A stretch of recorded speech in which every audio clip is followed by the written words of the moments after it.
Class 10th NCERT CBSE Sanskrit का chapter 3 हम देख लेते हैं। इसका हिंदी ट्रांसलेशन और इसका सारा ग्रामर और इसके सॉल्यूशन यानी क्वेश्चन आंसर भी। इसमें आपको कर्तृवाच्य और कर्मवाच्य का फर्क और कर्तृवाच्य से कर्मवाच्य में बदलना, कर्मवाच्य से कर्तृवाच्य में बदलना, ये भी बताया गया है। साथ साथ इसमें स्पेशल जो भी संस्कृत की लेसन या चीजें आई हैं वो भी आपको करवा देता हूँ।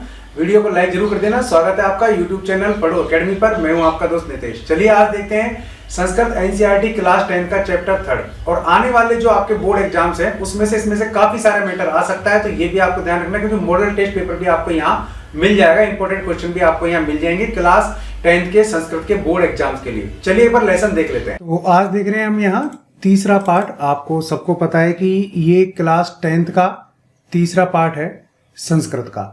व्यायाम सर्वदा पथ्य है, यानी कि व्यायाम ही सबसे अच्छा बताया गया है। इसकी हम प्रस्तावना देख लेते हैं कि प्रस्तुत पाठ सुश्रुत संहिता इति नाम्नः प्रसिद्धस्य आयुर्वेद ग्रंथस्य चिकित्सा संस्थान गतात्। प्रस्तुत पाठ सुश्रुत संहिता प्रसिद्ध आयुर्वेद ग्रंथ के चिकित्सा संस्थान के 24वें अध्याय समृद्धो अस्ति, यानी कि 24वें अध्याय से लिया गया है। 24वें अध्याय से लिया गया है। अस्मिन् आचार्य शुश्रुतः व्यायामस्य परिभाषा तेन जायमानान् लाभान् च निबोधयति। अस्मिन् यानी कि इस पाठ में आचार्य सुश्रुत ने व्यायाम की परिभाषा और उससे उत्पन्न होने वाले लाभों के बारे में चर्चा की है या बताया है। प्रामुख्यन प्रमुख रूप से शरीर सौष्ठव, कांति, स्फूर्ति, सहिष्णुता, आरोग्य इत्यादि के व्यायाम के लाभों के बारे में बताया गया है। अब इसका हम ट्रांसलेशन देख लेते हैं, हिंदी अनुवाद देख लेते हैं। NCERT CBSE Sanskrit class 10 chapter 3 का हिंदी ट्रांसलेशन, हिंदी अनुवाद हम देख रहे हैं और आप देख रहे हैं यूट्यूब चैनल पढ़ो अकेडमी। तो सब्सक्राइब कर लेना चैनल को। और अब इसका हिंदी ट्रांसलेशन देखते हैं। शरीरायास जननम कर्म व्यायाम इति संगीतम। शरीरायास जननम, शरीर से उत्पन्न कर्म ही व्यायाम कहलाता है। शरीर आयास जननम यानी कि शारीरिक मेहनत से उत्पन्न कर्म को हम क्या कहते हैं? व्यायाम कहते हैं। तत्कृत्वा तु सुखम देहम विमृद नियात समन्ततः। तत्कृत्वा तु यानी कि उसको करने के बाद, किसको करने के बाद? व्यायाम को करने के बाद सुखपूर्वक सुख देहम विमृद नियात समन्ततः। विमृद नियात मतलब मालिश करनी चाहिए सुखपूर्वक देह की, यानी कि शरीर से उत्पन्न कर्म को हम व्यायाम कहते हैं और व्यायाम करने के बाद सुखपूर्वक शरीर की मालिश करनी चाहिए। अब अगला, शरीर उपचय कांति गात्राणाम। गात्राणाम मतलब शरीर के लिए कहा गया है। गात्र माने शरीर। सुविभक्तता दीप्ति अग्नित्वम अनालस्यम स्थिरत्वम लाघवम व्रजा। शरीरोपचय कांति गात्राणाम सुविभक्तता, यानी कि इससे शरीर की वृद्धि होती है। शरीर गात्राणाम कांति, शरीर में चमक आती है। सुविभक्तता, शरीर का सौष्ठव प्राप्त होता है। दीप्ति अग्निव तम अनालस्यम स्थिरतम, यानी कि अनालस्य होता है, यानी कि आलस दूर होता है। जठर अग्नि प्रदीप्त होती है और स्थिरता आती है शरीर में। शरीर हल्का होता है और मजबूत होता है। तो ये इसमें व्यायाम के लाभ ही बताए गए हैं। क्या क्या बताए गए हैं? शरीर की वृद्धि होती है, शरीर में चमक आती है। सुविभक्तता, शरीर यानी कि सौष्ठव प्राप्त होता है। दीप्त अग्नि यानी कि जो जठराग्नि है वो प्रज्वलित होती है। अनालस्य आता है शरीर में, यानी कि स्फूर्ति आती है, स्थिरता आती है और शरीर हल्का होकर के मजबूत होता है। अब श्रम क्लम पिपासा उष्ण शीत आदि नाम सहिष्णुता। श्रम क्लम यानी कि श्रम से उत्पन्न पसीने की जब बूंदें आती हैं तो पिपास उष्ण यानी कि सर्दी, गर्मी, शीत आदि नाम यानी कि सर्दी है ना, प्यास, उष्ण यानी कि गर्मी, इसके प्रति सहिष्णुता आती है, यानी कि शरीर हमारा इनके प्रति अनुकूल होता है। किस किस के प्रति? श्रम से उत्पन्न बूंदों के कारण, यानी कि व्यायाम के कारण हमारा शरीर प्यास, सर्दी, गर्मी के प्रति अनुकूल होता है। आरोग्यम च अपि परमम व्यायामात् उपजायते, और व्यायामात् उपजायते, व्यायाम से उत्पन्न होता है परमम आरोग्यम, परम आरोग्य, और व्यायाम से हमें परम आरोग्य भी मिलता है। नैच अस्ति सदरस्तेन किंचित स्थौल्य अपकर्षणम। अब देखो, स्थौल्य अपकर्षणम यानी कि मोटापा दूर करने के लिए। स्थौल्य यानी कि मोटापा, अपकर्षणम यानी कि दूर करना। मोटापा दूर करने के लिए नैच अस्ति सदृशम तेन, इसके समान कोई दूसरा नहीं है। किसके समान? व्यायाम के समान। ठीक है, यानी कि मोटापा दूर करने के लिए व्यायाम के समान कोई दूसरा साधन नहीं है। नैच व्यायामिनम मर्त्य मर्दयंती अरयो बलात्, यानी कि व्यायाम करने वाले को नहीं तो कोई उसका मर्दन कर सकता है, नहीं कोई उसे डरा धमका सकता है। ठीक, तो व्यायाम के समान ही मोटापा दूर करने वाला कोई दूसरा उपाय नहीं है, और व्यायाम करने वाले व्यक्ति को कोई आसानी से दबा नहीं सकता। नैच एनम साहसा क्रम्य जरा समाधि रोहितम समाधि आयुर्हितम स्थरी भवतिम मासम च व्यायाम अविरतस्य च, व्यायाम अविरतस्य च, और जो व्यक्ति लगातार व्यायाम करता है, जो व्यक्ति लगातार व्यायाम में रत रहता है, नैच एनम सहसा आक्रम्य जरा, जरा यानी वृद्धावस्था, उसको वृद्धावस्था भी अचानक आकर के नहीं घेर सकती। स्थिर भवती मासम च, और उसका मास यानी कि शरीर भी सुडौल रहता है। व्यायामस्विन गात्रस्य, व्यायामस्विन गात्रस्य यानी कि व्यायाम से उत्पन्न पसीने से लथपथ शरीर, गात्र माने शरीर है ना, व्यायामस्विन यानी कि व्यायाम से उत्पन्न पसीना, व्यायाम से उत्पन्न पसीने से लथपथ शरीर, और वो व्यक्ति जो पादाभ्यम उदरवर्तितम व नरम, जो व्यक्ति पैरों को ऊंचा करके व्यायाम करता है और जिसका शरीर पसीने से लथपथ रहता है, दो चीजें हैं, जिसका शरीर पसीने से लथपथ रहता है ऐसा व्यक्ति, और जो व्यक्ति दोनों पैरों को ऊपर उठा करके व्यायाम करता है ऐसा व्यक्ति।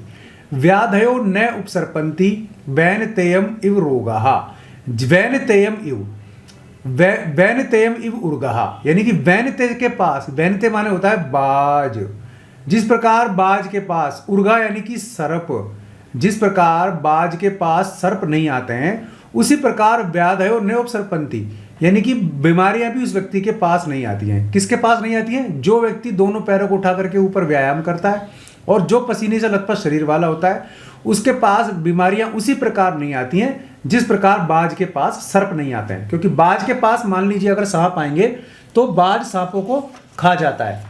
इसके पीछे एक कथा भी है, आप सबको कथा भी सुना देता हूँ। एक कश्यप ऋषि थे, उनकी दो पत्नियां थी, एक का नाम था कद्रु, क्या नाम था? कद्रु, और एक का नाम था, दूसरी पत्नी का नाम था विनिता। तो विनिता का जो बेटा हुआ वो तो हुआ वैनते, है ना, वैनते यानी कि बाज, और कद्रु के बेटे हुए सर्प, है ना। तो बाज यानी वैनते माने गरुड़ होता है वैसे, ठीक है, गरुड़। तो उसका बेटा था गरुड़। अब विनिता का पुत्र होने के कारण गरुड़ को वैनते कहा जाता था, है ना। गरुड़ सर्प के से अधिक ताकतवर होता है और सांप गरुड़ के पास नहीं जा सकते।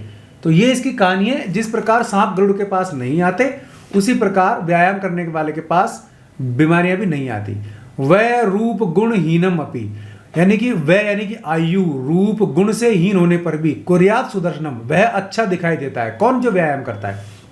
तो जो व्यक्ति व्यायाम से पसीने में लथपथ होता है, जो व्यक्ति दोनों पैरों को ऊपर उठा के व्यायाम करता है, उसके पास बीमारियां भी नहीं आती हैं। उसी प्रकार जिस प्रकार गरुड़ के पास सांप नहीं आते हैं, और रूप गुण और आयु से हीन होने पर भी वह व्यक्ति अच्छा दिखाई देता है। तो इसलिए आपको भी नित्य प्रति व्यायाम करना चाहिए। भाई पढ़ो अकेडमी यूट्यूब चैनल को सब्सक्राइब जरूर कर लेना। व्यायाम कुर्वतो नित्यम विरुद्धम अपि च भोजनम विदग्धिम अविदग्धिम वा निर्दोषम परिपच्यते। परिपच्यते माने पच जाना, निर्दोषम माने बिना किसी टेंशन के, बिना किसी परेशानी के। विदग्धम अविदग्धम मतलब पका हुआ भी और कच्चा भी। तो जो व्यक्ति व्यायाम कुर्वतो नित्यम, जो व्यक्ति नित्य व्यायाम करता है, विरुद्धम अपि भोजनम, विरुद्ध भोजन भी, चाहे वो पका हुआ हो चाहे वो नहीं पका हुआ हो, आसानी से पच जाता है। यानी कि नित्य व्यायाम करने वाले के कच्चा पक्का भोजन भी आसानी से पक जाता है। व्यायामो ही सदा पथ्यो बली नाम स्निग्ध भोजनम, स्निग्ध भोजन करने वालों का और जो बलशाली होते हैं उनके लिए व्यायामो ही सदा पथ्यो, व्यायाम ही सदा पथ्य यानी कि रुचिकर होता है। जो व्यक्ति बलशाली होते हैं, जो व्यक्ति स्निग्ध भोजन करते हैं, उनके लिए व्यायाम ही सदा पथ्य होता है यानी कि रुचिकर होता है। स च शीते वसंते च तेषाम पथ्यतमे स्मृत है। पथ्यतम यानी कि बहुत ज्यादा रुचिकर, स्मृत यानी कि कहा गया है। तेषाम माने उनके लिए, किनके लिए? जो व्यायाम करते हैं। और जो व्यायाम करते हैं उनके लिए सर्दी की ऋतु और वसंत ऋतु बहुत अच्छी बताई गई है। तो भाई ये वसंत ऋतु चाहिए, चल रही है, और इसमें आप व्यायाम करेंगे तो आपका शरीर काफी अच्छा रहेगा। चलिए आगे देखते हैं। सर्वेषु ऋतुषु अहरह, यानी कि सभी ऋतुओं में और प्रतिदिन, सभी ऋतुओं में और प्रतिदिन पुंबी आत्महितैषी भी, पुंबी माने पुरुष, आत्महितैषी भी जो खुद का भला चाहते हैं। तो खुद का भला चाहने वाले पुरुष सभी ऋतुओं में प्रतिदिन बलस्य अर्धेन कर्तव्यो व्यायामो, हन्य तो अन्यथा, बलस्य अर्धेन कर्तव्यो व्यायामो, अपना जो बल है ना, बलस्य अर्धेन, अपना जो शरीर है उसमें जो बल है उसका आधा ही व्यायाम उनको करना चाहिए। व्यायाम की सीमा बताइए। आप लोग पूछते हैं ना कितनी एक्सरसाइज करें, तो आपके शरीर में जितनी ताकत है उससे आधी ही आपको व्यायाम करना चाहिए, वरन्यथा आपका नाश हो जाएगा, शरीर का नाश हो जाएगा। अब पता कैसे लगेगा कि आपका आधा बल कितना है या कितनी व्यायाम करना चाहिए? तो कहा गया है हृदय स्थान स्थितो वायु, हृदय के स्थान में स्थित वायु, यानी कि आपके हृदय में स्थित जो वायु है, यदा जब वक्तरम प्रपदते, मुंह में आने लगे, यानी आप व्यायाम कर रहे हो और आपके सीने से वायु मुंह में आने लगे, तो व्यायाम कुर्वतो जंतो तद अर्ध बलस्य लक्षणम, यही उसके आधे बल के लक्षण बताए गए हैं। यानी कि व्यायाम इतना ही करो कि सीने से वायु निकल के मुंह तक आ जाए। अगर सीने से वायु निकल के मुंह से भी बाहर जा रही है तो फिर आपको व्यायाम बंद कर देना चाहिए। क्लियर? कितना व्यायाम करना चाहिए? शरीर के बल का आधा। और पता कैसा लगेगा शरीर का बल का आधा कब हो गया? जब आपकी हृदय में स्थित वायु मुंह में आ जाती है, बस उतना ही व्यायाम करना चाहिए, वरना यही इसका लक्षण बताया गया है आधे बल का। वयो बल शरीराणी, वयो यानी कि उम्र, बल यानी कि शरीर की ताकत, शरीराणी यानी कि शरीर, देश यानी कि स्थान, काल यानी कि समय, असनानी यानी कि भोजन, और चय माने और, यानी कि उम्र, बल, शरीर, देश, काल और भोजन। समीक्षा कुर्याद, इनकी समीक्षा करके ही व्यायामम अन्यथा रोगानि उपनयात, व्यायाम करना चाहिए वरना रोग आपको घेर लेंगे। कुल मिला के बल, शरीर, उम्र, देश, काल, भोजन आदि की समीक्षा करो कि कितना समय है, कितनी ताकत है, कितना हम भोजन कर रहे हैं, कैसी स्थिति है, उसके हिसाब से ही आपको व्यायाम करना चाहिए, वरना आप रोगों से ग्रसित हो जाएंगे। चलिए अब हम करेंगे इसके क्वेश्चन आंसर। ये इसके शब्दार्थ हैं, आप जरूर पढ़ लेना, वरना इनके बिना आपको दिक्कत आएगी। अब हम इनके क्वेश्चन आंसर करते हैं। तो क्वेश्चन आंसर करें उससे पहले आप फटाफट पढ़ो अकेडमी यूट्यूब चैनल को सब्सक्राइब कर लो। तो क्वेश्चन नंबर 1 अभ्यास, यहाँ मैंने आपके लिए लिख दिए हैं अपनी बुक में, और इस बुक का मैंने फोटो यहाँ लगा दिया है। एक पदेन उत्तरम लिखत, एक पद में उत्तर लिखना है आपको। परमम आरोग्यम कस्मात उपजायते, परमम आरोग्यम व्यायामात उपजायते, परम आरोग्य किससे मिलता है? हमें व्यायाम से मिलता है। कस्य मासम स्थिरी भवति, किसका मास स्थिर होता है? व्यायाम अभिरतस्य, जो व्यायाम में अभिरत रहता है उसका मास स्थिर रहता है। सदा कै पथ्य, व्यायाम है पथ्य। कई पुभी सर्वेशु ऋतुषु व्यायाम कर्तव्य, आत्महितैषी भी, जो आत्महितैषी होते हैं, खुद को चाहते हैं, वो लोग, वो पुरुष सभी ऋतुओं में व्यायाम करते हैं। व्यायाम अस्मिन् गात्रस्य समीपम के न उपसर्पन्ति, व्यायाम से उत्पन्न पसीने से लथपथ शरीर वाले के पास क्या नहीं आता है? व्याध है, बीमारियां नहीं आती हैं। अब इनके उत्तर आपको पूरे लिखने हैं। तो देखो यहां मैं आपको बताऊंगा कैसे लिखने हैं। अब ये है पहला क्वेश्चन, कीदृशम कर्म व्यायाम संगीतम कथ्यते, किस प्रकार के कर्मों को व्यायाम कहा गया है? तो आप कैसे लिखेंगे यहां पर? शरीर आयास जननम, शरीर आयास जननम कर्म व्यायाम संगीतम कथ्यते, ये ऐसे कैसे उतार देना है। ठीक है, समझ में आ गया होगा ना तरीका? तो तरीका सीख लो आप, क्योंकि ये आपके एग्जाम में काम आने वाला है, और आपका मॉडल टेस्ट पेपर भी आप इसको मान सकते हैं, क्योंकि इसी में से आपके पास क्लास 10th बोर्ड 2023 के एग्जाम में संस्कृत में क्वेश्चन आएंगे। ठीक है, तो शरीरम आयासम जननम कर्म व्यायाम संगीतम कथ्यते। अगला सवाल, व्यायाम किम उपजायते, तो आप लिखेंगे व्यायामात श्रम क्लम पिपासा उष्ण शीतादीनाम सहिष्णुता आरोग्यम च उपजायते। ठीक है, अब तीसरा सवाल, जरा कस्य साकाशम सहसा न समाधि रोहितम, तो आप इसका उत्तर कैसे लिखेंगे? जरा व्यायामाभिरतस्य साकाशम सहसा न समाधि रोहितम। ठीक है, तो इसका उत्तर ये होगा, जरा व्यायामाभिरतस्य साकाशम सहसा न समाधि रोहितम। इस प्रकार आप इसको अपनी कॉपी में लिखिएगा। अगला, कस्य विरुद्धम अपि भोजनम परिपच्यते, है ना, किसके विरुद्ध भी भोजन भी पच जाता है, तो किसके पड़ेगा? नित्यम व्यायाम कुर्वते जनः, नित्यम व्यायाम कुर्वते जनः वृद्धम अपि भोजनम परिपच्यते। ठीक है, कैसे लिखना है? नित्यम व्यायाम कुर्वते जनः वृद्धम अपि भोजनम परिपच्यते। अगला है ग, कियता बलेन व्यायाम है कर्तव्य है, कियता बलेन व्यायाम है कर्तव्य, कितने बल का व्यायाम करना चाहिए? तो आप लिखेंगे अर्ध बलेन व्यायाम है कर्तव्य है। ये इसका उत्तर इतना सही होगा, बस ये पूरा उत्तर है इसका, अर्ध बलेन व्यायाम कर्तव्य है। अगला, अर्ध बलस्य लक्षणम किम, ये इंपॉर्टेंट सवाल है, और ये बहुत ही इंपॉर्टेंट और मोस्ट भी क्वेश्चन है, ये आपके एग्जाम में आ सकता है। ठीक है, तो अर्ध बलस्य लक्षण पूछा है, अर्ध बल का लक्षण क्या है? अर्ध बलस्य लक्षणम यत, कैसे करेंगे? अर्धबलक्षण किम की जगह लिखेंगे अर्धबलक्षण लक्षणम यत, यहाँ तो ये लिख देंगे, ये नहीं लिखना चाहो तो आप कैसे लिखोगे? जो मैंने लिखा है उसी को लिख देना। हृदय स्थान स्थित वायु यदा वक्त्रम प्रपद्यते, हृदय स्थान स्थित वायु यदा वक्त्रम प्रपद्यते तद अर्धबलस्य लक्षणम। आप इसको इतना सा लिख देंगे तो भी आपको पूरे उत्तर मिल जाएंगे। अगला सवाल है कि कोष्टक में आपको तृतीय विभक्ति में इनको लिख करके स्थान पूरे करने हैं। जैसे व्यायाम है, यहाँ खाली स्थान छोड़ दिया, गुण का तृतीय विभक्ति बनाया, इसने गुणई लिखा है। हम नीचे लिखेंगे व्यायाम है कर्तव्य, बलस्यार्ध का तृतीय विभक्ति लिखेंगे बलस्य अर्धेन, तो इसका जवाब होगा बलस्य अर्धेन व्यायाम कर्तव्य है।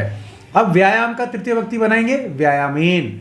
तो अगर आपके पास यहाँ अकारांत पुल्लिंग है तो आपको ऊपर एक ही मात्रा लगा के लास्ट में न लगाना है, तो इस प्रकार एन आप लगा देंगे तो ये आपका स्त्रीलिंग, ये आपका तृतीय विभक्ति में बन जाएगा।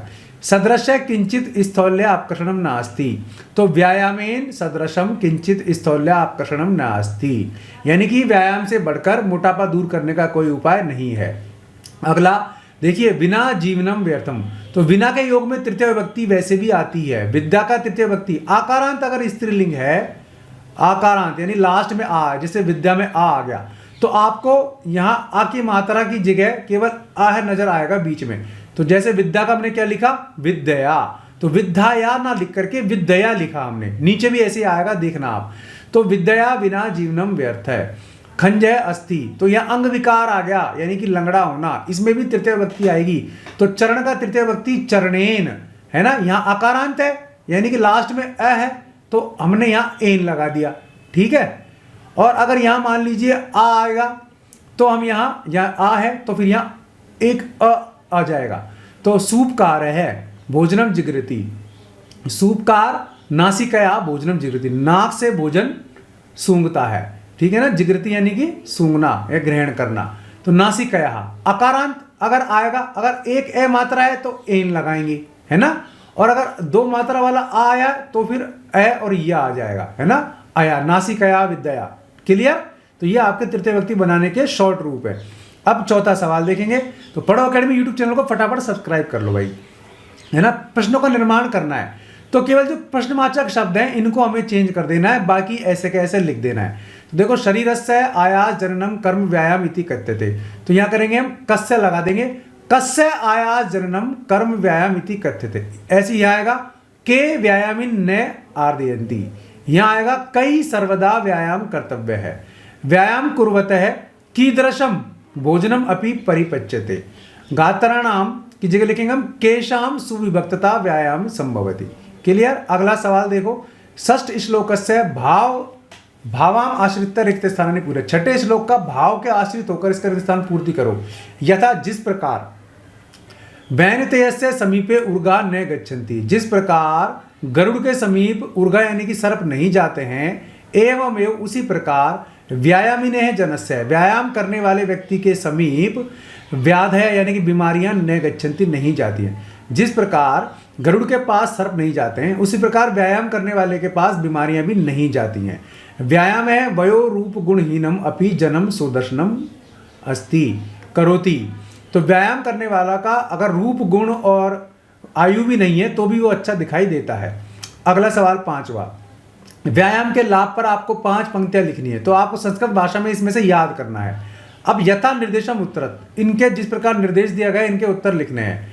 देखो तत्कृत्वा सुखम, तत्कृत्वा तो सुखम देहम, अत्र विशेषण पदम किम, यहाँ विशेषण पद क्या है सुखम, ठीक है ना, ये विशेषण पद है यहाँ पर। व्याधयो न उपसर्पंती वैनतेयम इव उर्गा, बाघों के समीप वो गरुड़ के समीप सर्प नहीं आते हैं, जिस प्रकार बीमारियां भी व्यायाम करने वाले व्यक्ति के पास नहीं आती है। अस्मिन वाक्य क्रियापदम किम, यहाँ क्रियापद पूछा है इसने तो उपसर्पंती यहाँ क्रियापद आएगा, ये रहा उपसर्पंती, ठीक है। पुंभी आत्महितैषी भी, यहाँ पुरुष इति इस अर्थ के लिए क्या पद प्रयुक्त हुआ है, तो यहाँ हुआ है पुंभी, पुंभी माने पुरुष। अगला दीप्ति अग्नि तम अनालस्यम स्थिरत्वम लाघवम मृजा इति वाक्यात गौरवम इति पदस्य विपरीतार्थम पदम चित्वा लिखो। तो गौरवम का विपरीत अर्थ पद चुनना है तो वो होगा लाघवम। गौरव माने बड़ा और लघु माने हल्का फुल्का है छोटा। अब न च अस्ति सदृशम तेन किंचित स्थौल्य अपकर्षणम, मोटापा दूर करने के लिए इससे बढ़िया कोई साधन नहीं है। तो इसमें तेन किसके लिए आया है? व्यायाम के लिए आया है, यही आपको बताना है। ठीक है, अगला सवाल देखो, छठा सवाल करें इससे पहले पढ़ो अकेडमी यूट्यूब चैनल को सब्सक्राइब कर लो और बेल आइकन जरूर दबा देना ताकि आपको नए नए नोटिफिकेशन मिलते रहे। तो इसमें आएगा व्यायाम है कर्तव्य, रिक्त स्थान बनना है। तो सर्वदा व्यायाम है कर्तव्य, हमेशा व्यायाम करना चाहिए। यदा मनुष्य सम्यक रूपेण व्यायाम करोति, जिस प्रकार मनुष्य जब मनुष्य सम्यक रूप से व्यायाम करेगा तदा से सदा स्वस्थ तिष्ठति, वह हमेशा स्वस्थ रहेगा।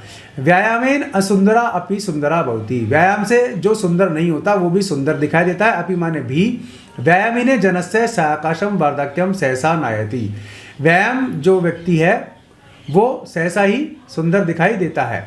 व्यायामेन सदृशम किंचित स्थौल्य अपकर्षणम नास्ति, व्यायाम सदृशम, व्यायाम के समान कोई मोटापा दूर करने का उपाय नहीं है। अब व्यायाम समीक्षम एवं कर्तव्यम अन्यथा व्याधि आयन्ति, व्यायाम मतलब समीक्षा ही करके ही करना चाहिए वरना बीमारियां आ जाती हैं। अब देखो, कर्म वाच्य को कर्तृवाच्य में बदलना, कर्म वाच्य को कर्तृवाच्य में कैसे बदलें, काफी इंपॉर्टेंट चीज है। आत्महितैषी भी तृतीय विभक्ति व्यायाम है क्रियते, इसी हिसाब से आपको लिखना है। आत्महितैषी लगातार व्यायाम करते हैं, आत्महितैषिण है व्यायामम कुर्वन्ति, आत्महितैषी जन व्यायाम करते हैं। तो देखो यहाँ लट लकार में आ जाता है ये, और ये विभक्ति यहाँ चेंज हो जाती है। ठीक है, बलवता विरुद्धमपि भोजनम पच्यते, तो यहाँ आएगा आपका बलवान विरुद्धमपि भोजनम पचति।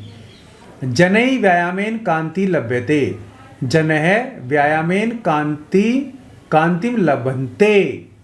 मोहनेन पाठः पठ्यते, मोहनः पाठम पठति। लताया गीतम गीयते, लता गीतम गायति। तो ये आपका कर्मवाच्य का कर्तृवाच्य में बदला गया है। कर्मवाच्य को कर्तृवाच्य में कैसे बदले, इस पर एक अलग से लेसन में बना दूंगा। ठीक है, उसको आप देखना, तभी आपको ढंग से समझ में आ जाएगा। फिलहाल आप इनको याद कर लें ताकि आपके क्वेश्चन आंसर कंप्लीट हो जाएं।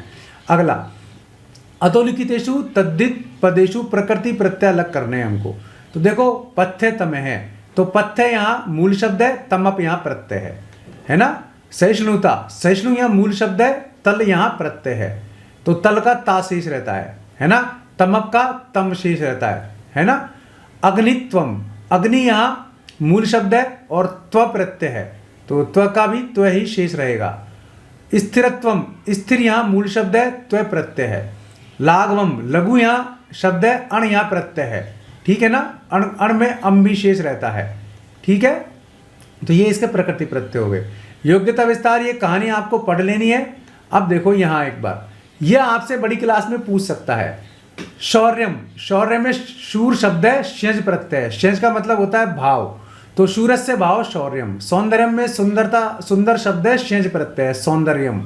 इसी प्रकार आप बनाएंगे सौख्यम, वैदुष्यम, माधुर्यम, सब में शेज प्रत्यय ही आपको देखने को मिलेगा। देख लो, यहाँ गुणवाचक शब्दों में भाव अर्थ में शेज प्रत्यय आता है, तो शेज प्रत्यय कहाँ आता है? भाव अर्थ में आता है। और कहाँ आता है? गुणवाचक शब्दों में आता है। यह आपसे पूछ सकता है, अभी आप जब लेवल 2 का देंगे संस्कृत का एग्जाम, तो पूछ सकता है शेज प्रत्यय कहाँ आता है? भाव अर्थ में आता है। और कब आता है? गुणवाचक शब्दों के साथ आता है। शौर्य में कौन सा प्रत्यय है? शेज प्रत्यय। इस प्रकार जहां जहां आपको भाववाचक शब्द मिले तो वहां मूल शब्द के साथ शेज प्रत्यय लगा हुआ होता है। क्लियर? अब थाल प्रत्यय, थाल प्रत्यय का था शेष रहता है। क्या? था शेष रहता है। जैसे तेन प्रकारेण तथा, येन प्रकारेण यथा, तो अन्येन प्रकारेण अन्यथा, सर्व प्रकारेण सर्वथा, उभय प्रकारेण उभयथा। इस प्रकार यहाँ आपको प्रकृति प्रत्यय भी बताए गए हैं। तो तेन में तय प्लस थल प्रत्यय का था तथा, येन में यह और थल प्रत्यय का था यथा, अन्येन में अन्य और थल प्रत्यय का था अन्यथा, सर्व प्रकारेण में सर्व का सर्व शब्द और थल प्रत्यय का था सर्वथा, उभय प्रकारेण में उभय शब्द और थल प्रत्यय का था उभय था। इस प्रकार रूप आपको ये बनेंगे। क्लियर हो गया? और यहाँ आपको कोई भी दिक्कत है किसी भी तरीके की है तो आपका लेसन 6 कंप्लीट हो चुका है। यानी कि क्लास कौन सी है आपकी? 10वीं। और संस्कृत आप देख रहे हैं। और चैप्टर कौन सा है आपका? 3 है ना, तीसरा चैप्टर है। तीसरा चैप्टर का पाठ का नाम आपको सबको पता है, व्यायाम सर्वदा पथ्य। सबसे ऊपर हम वापिस चल रहे हैं, एक बार आप देख लीजिए। इसका हिंदी अनुवाद मैंने करा दिया, लेसन को दोबारा देख सकते हैं। व्यायाम सर्वदा पथ्य, यानी व्यायाम ही सर्वदा रुचिकर होता है या सभी जगह शुभ होता है, सभी जगह अच्छा होता है। पथ्य मतलब रुचिकर होना, आप कुछ भी इसका अर्थ लगा के चल भी सकते हैं। तीसरा पार्ट कंप्लीट। तो फटाफट पढ़ो अकेडमी यूट्यूब चैनल को सब्सक्राइब करो, बेल आइकन दबाओ, लाइक और शेयर जरूर कर देना। अगर वीडियो पसंद आया तो लाइक और शेयर जरूर कीजिए, चैनल पसंद आया सब्सक्राइब कर लीजिए, बेल आइकन दबा देंगे आप तो यूट्यूब चैनल पढ़ो अकेडमी के नोटिफिकेशन भी आपको मिलते रहेंगे। आज के लिए इस वीडियो में बस इतना ही, ऐसे किसी वीडियो में फिर मिलूंगा, तब तक के लिए नमस्कार।